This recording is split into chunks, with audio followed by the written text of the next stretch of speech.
Bismillahirrahmanirrahim və bihi nəstəin. Allahümmə salli ala Muhammed və ali Muhammed. Salamun aleykum və rəhmətullah, əziz dostlar, hər vaxtınız xeyr olsun. Bəhsimiz Quranda Allah-şünaslıqdır. Biz gəlib tövhidin bölgələrinə çatdıq. Filosofların baxımından tövhidi 3 qismə böldük və sonda feil tövhidinə işarə etdik. Bugünkü dərsimizdə inşallah ariflərin bölgələri barəsində danışacağıq. Ariflər də tövhidi 3 qismə bölüblər. Eyni ilə filosoflar kimi. Sadəcə olaraq incə bir fərq var. Siz mütləq qulaq astınız, qeydiyyat apardınız və yadınızda qalıb, filosoflar tövhidi zatdan başladılar, zati tövhid. Sonra keçdilər sifət, daha sonra feil. Ariflər isə bunun tam əksini gedirlər. İlk öncə feil tövhidindən başlayırlar. Feillərdə tövhid. Ariflərdən filosofların əsas fərqi budur.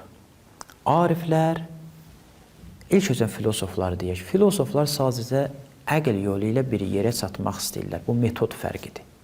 Ariflər isə iddia edirlər və təbii ki, bu ariflər balaca insanlar deyirlər. Bəzi o yalancı arifləri, sufiləri qoyaq kənara. Biz həqiqi ariflərdən söz açırıq burada.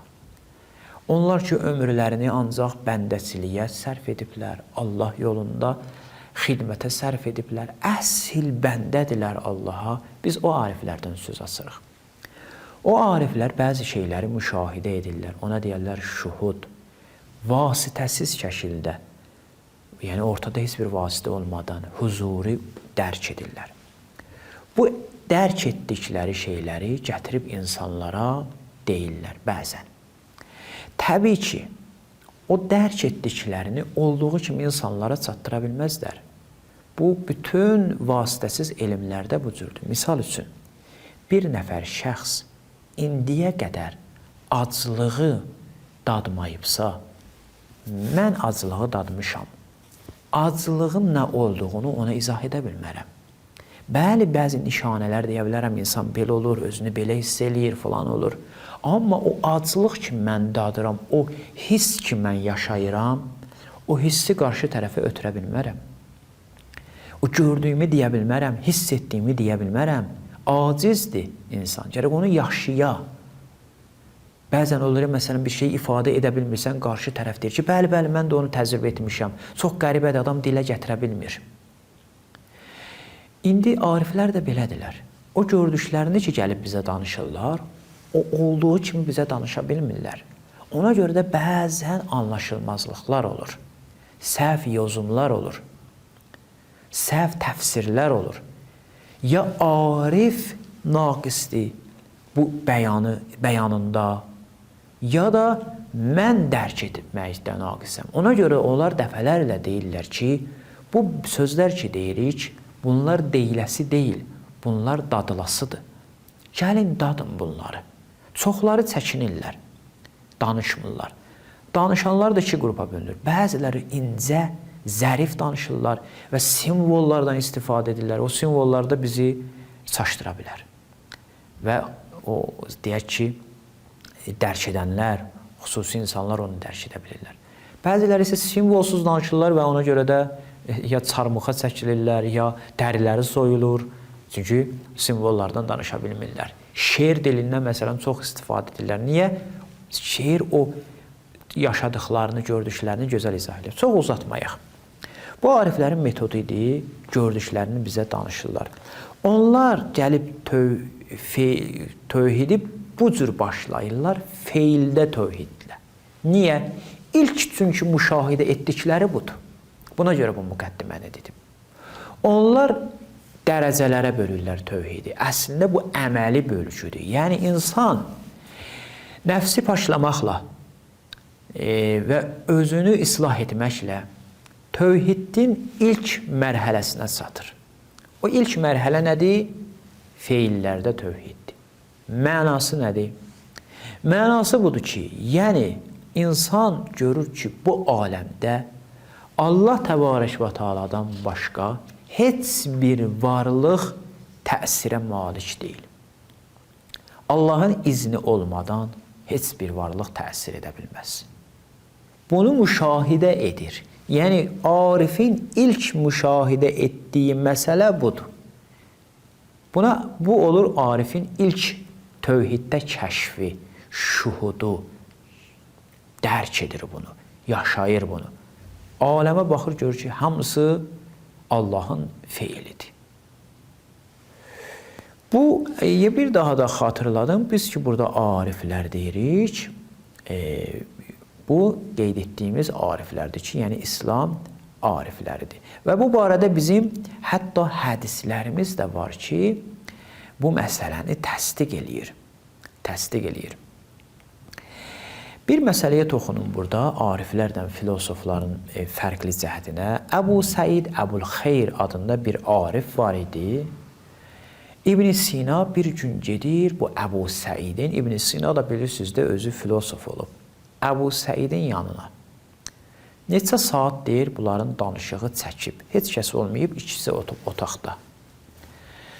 Bunlar bayıra çıxandan sonra, neçə saatdan sonra gəlib Əbu Səiddən soruşurlar ki, İbn Sinanı necə gördün, necə bir şəxsiyyət idi o?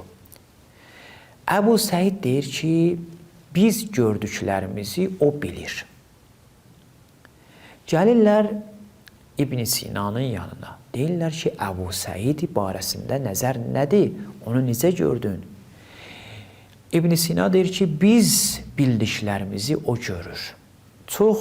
Baxın, bu hadisə olub, olmayıb işimiz yoxdur. Amma çox gözəl bənzətmədir. Ki, filosofların bildiklərini, dərk etdiklərini onlar görürlər. Filosof məsələn gəlib deyir ki, bu aləmdə Allah Təbarək və Teala'dan başqa müstəqil təsirə malik bir varlıq yoxdur. Filosof bunu dərk edir. Amma onu yaşamır, görmür. Arif isə onu görür ki, bu aləmdə Allah təsir edən. Müşahidə edir onu. Allahın təsirini, müstəqil təsirini müşahidə edir. Digər varlıqların təsirini görür, ortada yoxdur. Müstəqil deyil digər varlıqların təsiri. Allahın izni olmadan bir dənə yarpaq da yerə düşmür. Onun təsiri olmadan. Bunu arif müşahidə edir. Çox gözəl bir fərqdir. Ariflər bu mərhələni keçəndən sonra ariflərə görə insan müəyyən bir, bu həm əxlaqi baxımdan araşdırılır. Bizim baxın, əxlaq deyil ha bəhsimiz, tövhiddir. Bir var əxlaqı bəhs eləyək, biz deyək ki, mən müəyyən bir dərəcəyə çatıram əxlaqda. Misal üçün, doğru danışmaq əxlaqda özü bir məqamdır. Sədaqət, doğru danışmaq. Bu, insanda bəzən hal olur, ona deyərlər hal. Yəni, gəlib keçir, bəzən doğru danışır, sonra gedir. Amma elə ki, insanda bu mələkəyə çevrildi və həmişə doğru danışdı, buna deyərlər məqam. Bu məqam artıq sabitdir, dəyişmir, aradan getmir. Hal isə aradan gedir. Məsələn, bəzən olur, bizdə də o mənəvi bir durum baş verir. Deyək ki, halımız yaxşı olur, müazat etmək istəyirik. Nə qədər çəkir, baxır da indi 10 dəqiqə, yarım saat, ondan sonra gedir. Buna deyərlər hal. Amma ariflərdə bu daimi qalır. Daimi qalır. Məsələn, qədimdə olurdu da, işıqlar, bu çıraqlar çox gedərdi. Amma gələndə bir anlığa bir yanıb sönərdi, biz ona deyərik ki, məsələn, göz vurdu ki, çıraqları. Bu ona bənzəyir, gəlib gedir. Ona deyərlər hal, gəlib gedən. Amma qalıcı olan olur məqam. İndi bu ki, insan aləmdə Allah Təbarək və Teala'nı müstəqil gördü, bütün feillərdə Allahı müstəqil gördü, digər varlıqları müstəqil görmədi, bu insanda hal ola bilər. Yəni, dəyişsin. Bir vaxt görür, sonra başqa vaxtda qəflətə düşür, görmür.